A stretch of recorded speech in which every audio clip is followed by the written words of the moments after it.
Ken Roczen is grinding through one of the toughest stretches of his Supercross career, and yet he continues to defy the odds.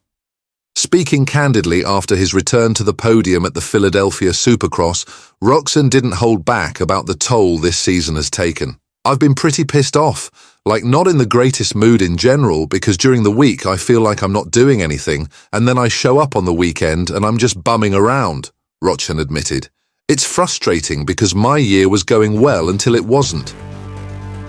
The progressive/X-Star Suzuki rider has been racing through lingering pain from both a shoulder and ankle injury sustained during the off-week prior to the Birmingham round. While his performances in qualifying have been below his usual standard, Roczen has still managed to deliver gritty rides when it counts most, during the main events. His condition was so bad that he nearly pulled out of the Foxborough round altogether, especially given the miserable mud.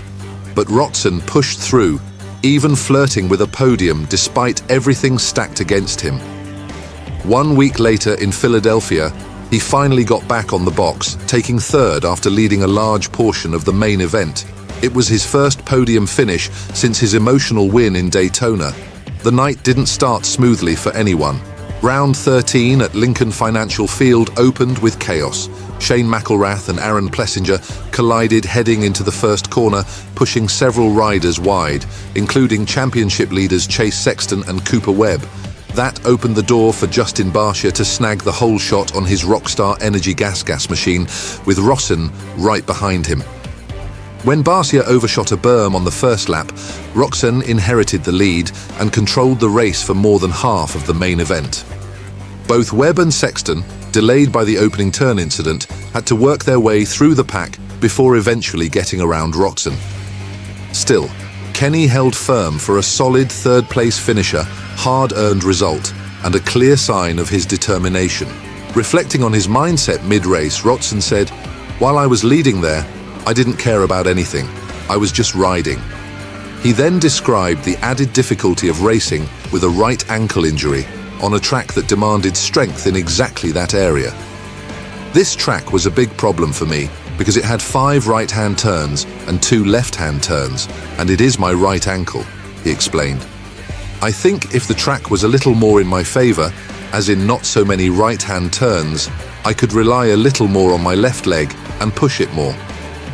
Roczen continued, "Right now, I'm just waiting until I am straight, and then I'm getting on the throttle because I just cannot afford that quick dab down with my foot. This sucks. I'm most miserable in practice because you feel like you have no adrenaline and nothing going on.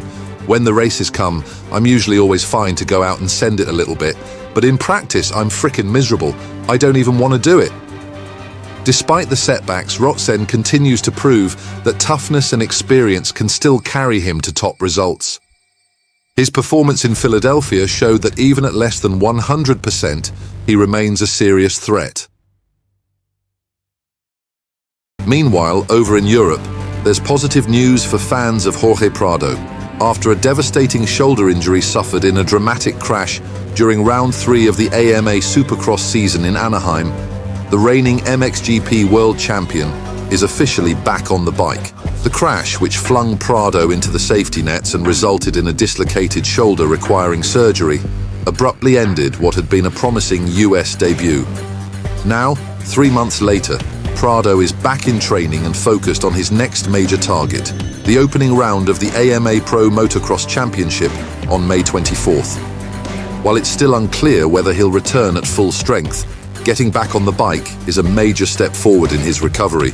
Rebuilding the stamina, pace, and confidence needed for outdoor competition won't be easy, but Prado's technical brilliance and competitive spirit have always set him apart.